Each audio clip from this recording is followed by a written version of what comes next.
Bonjour. Aujourd'hui, je vais... Pardon, hein, si je suis un petit peu stressé, je reprends.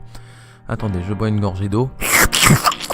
Ah putain, d'un coup ça va mieux. Je disais donc qu'aujourd'hui je vais vous présenter mon travail pour l'oral d'histoire des arts. J'ai décidé de vous parler de la tour de Babybel, un tableau d'un peintre français, Robert Moulin.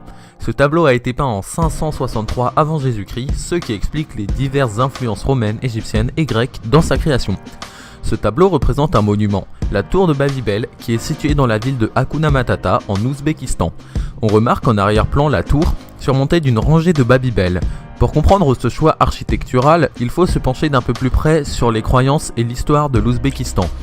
Les Ouzbékistanais sont persuadés que le dieu Ficello les a envoyés sur Terre pour répandre un message d'amour en exterminant par bombe nucléaire les méchantes personnes. Aux alentours de l'an 1000 avant Jésus-Christ, le Poitou-Charentes envahit l'Ouzbékistan et, pour défier le dieu Ficello et appuyer leur pouvoir sur le pays conquis, ils font construire des Babybel géants sur la tour ouzbékistanaise et changent son nom. Anciennement Tour Eiffel, elle devient désormais la tour de Babybel. Aujourd'hui, il ne reste pas grand chose de la tour de Babybel car le Poitou-Charentes s'est retiré de l'Ouzbékistan à cause des intempéries trop nombreuses qui leur cassaient légèrement les canettes. L'armée ouzbékistanaise a donc reçu l'ordre de manger les Babybel géants.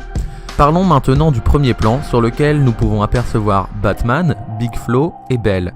Batman est la représentation des soldats poitou-charentais qui oppriment la région de l'Ouzbékistan.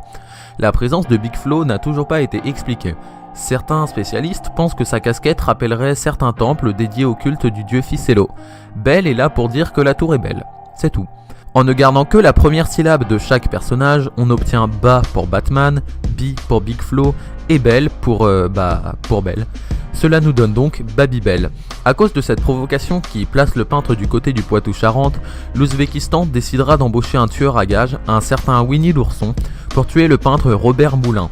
On retrouve à notre époque quelques références à ce tableau, par exemple dans le deuxième album de Big Flo et Oli, intitulé La vraie vie, La vraie signifiant en ouzbékistanais le sang de ses morts vous allez manger. Voilou, est-ce que vous avez des questions? Oui, Madame Pikachu. Barnabé, pourquoi avoir choisi de nous parler de ce tableau? Parce que très honnêtement, c'était le plus simple à commenter parmi tous les tableaux proposés. Connasse. Bon sur ce, je vous laisse, et puis bonne année.